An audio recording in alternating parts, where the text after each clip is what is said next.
আপনার যে কেন্দ্র সেখান থেকে আপনাকে সরিয়ে অন্য জায়গাতে দেওয়া হলো, খড়গপুর থেকে বর্ধমান, দুর্গাপুর, কি বলবেন? কার কেন্দ্র কোথায়? যেখানে আমি লড়বো সেটাই আমার কেন্দ্র, আর সেখান থেকেই জিতবো। পার্টি এটা জানে, তাই পার্টির প্রয়োজনে ওখানে আমি গেছি। তাও যে কেন্দ্রে আপনি সারা বছর পড়ে থাকেন, যেখানে যান, মানুষের পাশে থাকেন, সেখান থেকে আপরুট করে দেওয়া হলো।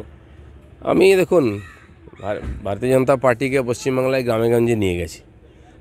পার্টি আমাকে নির্বাচন লড়তে বলেছে, আমি লড়েছি, যেখানে বলেছি সেখানে লড়েছি। এখন যেখানে বলছি সেখানে লড়ছি। আজকে সারা পশ্চিমবাংলায় যে কোনো আসনে আমরা জিততে পারি, আর সেটা দেখিয়েছি করে। এবারও তাই হবে। তাই পার্টি যখন যাকে মনে হয়েছে যেখানে প্রজেক্ট করার দেওয়ার সেখানে বলেছে। আর সমস্ত কর্মীরা, সমস্ত প্রার্থীরা নরেন্দ্র মোদীকে প্রাইম মিনিস্টার বানাবার জন্য লড়াই করবেন। আমার মনে হয় পশ্চিমবাংলার জনতাও সেদিকে তাকিয়ে আছে, আর বিজেপিকে জেতাবার জন্য। পরিমিত আমার বাড়িতে কালকে এসেছিল প্রণাম করতে, আশীর্বাদ নিতে, ওখানকার ব্যাপারে জানতে, কথাবার্তা হয়ে গেছে। আমার তরফে দ্বিতীয় প্রশ্ন, সেটা হচ্ছে যে যারা সদ্য বিজেপিতে এলো, তার মধ্যে অর্জুন সিং একবার গিয়ে এসে ফের এলেন, তাপস রায়, তাদের পছন্দ মতন টিকিট পেয়ে গেলেন, এই ব্যাপারটা কীভাবে দেখছেন? আমি জানি না কার পছন্দে কে টিকিট পেয়েছে, আমি পার্টির পছন্দে পেয়েছি, এটুকু বলতে পারি। দিদিদা, মানে সন্দেশখালীর প্রতিবাদী মুখ রেখা পাত্র, তাকে প্রার্থী করা হয়েছে।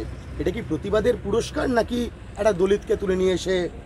সবই আছে ওখানে, ট্রাইবাল ভোট আছে, ওখানকার আদিবাসীরা খুবই লাঞ্ছিত হয়েছেন।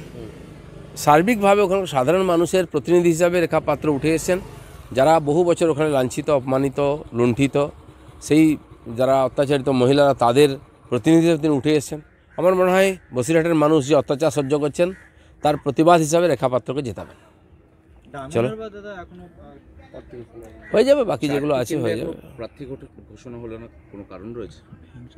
কারণ তো কিছু না কিছু আছে। আর ডান হওয়ার শেষে ভোট আছে, আমাদের আর 1.5 মাস পরে ভোট, সেটা আগে আগে হয়ে যাচ্ছে। যেখানে সুটেবল প্রার্থী হয়তো পাননি এখনও, যাকে যোগ্য মনে হবে জিততে পারে, তো পার্টি দেখে নিচ্ছে। এখনও অনেক লোক আসছেন, অনেক নাম আসছে, চর্চা চলছে। এখনো সমস্ত প্রার্থী ঘোষণা হয়নি, কিন্তু তার আগেই রাজ্যের বিভিন্ন প্রান্তে বিজেপি কর্মীরা আক্রান্ত হচ্ছেন, রাজনৈতিক মৃত্যু পর্যন্ত হয়ে গিয়েছে। পশ্চিমবাংলায় রাজনীতি নির্বাচনে হিংসা হয়, এটা সবাই জানে। তাই কেন্দ্র সরকার আগেই 100 কোম্পানি আধা সেনা পাঠিয়ে দিয়েছে, আরও আসছে। আর পশ্চিমবাংলায় ভোটতে হিংসা হবে ধরে নিয়ে, যাতে শান্তিপূর্ণ ইলেকশন হয়, তার জন্য কেন্দ্রীয় বাহিনী, আর যত কেন্দ্রীয় বাহিনী আসছে, টিএমসির টেনশন বাড়ছে, কারণ তারা হিংসার দ্বারা জিততে চাইছে। সব জায়গায় প্রার্থীরাও আক্রান্ত হতে পারে, আগেও হয়েছে, বিধানসভায় দেখেছি আমরা, লোকসভায়ও দেখেছি, আমরাও আক্রমণের শিকার হয়েছি। সেটা ধরে নিয়ে আমরা করছি, কারণ টিএমসির নেতারা যে ধরনের স্টেটমেন্ট দিতে আরম্ভ করেছেন, এমএলএরা, মন্ত্রীরা, আপনি দেখতে পাচ্ছেন, তো তাতে প্রভোগ করা হচ্ছে যাতে এই গণ্ডগোল হয়। আমার মনে হয় এটাই টিএমসির পতনের বা অন্তর্জলী যাত্রার কারণ হবে। আজকে আপনি আপনার কেন্দ্রে যাচ্ছেন? আমি আজকে 10টার সময় গিয়ে শক্তিগড়ে পৌঁছবো। আমার যে লোকসভার সীমা, কর্মীরা অপেক্ষা করছেন, কালকেও অপেক্ষা করেছিলেন যে আমি যাবো ভেবে রাত অবধি। তো ওখান থেকেই শুরু হবে রিসেপশন, এবং বর্ধমানে যাব। আজকে দুর্গাপুরে গিয়ে হোলি খেলবো, কালকে বর্ধমান মহারাজার দোল, বর্ধমানে কালকে দোল খেলবো, পরের দিন কর্মী বৈঠক করব, আর সম্পর্ক করে ফিরবো।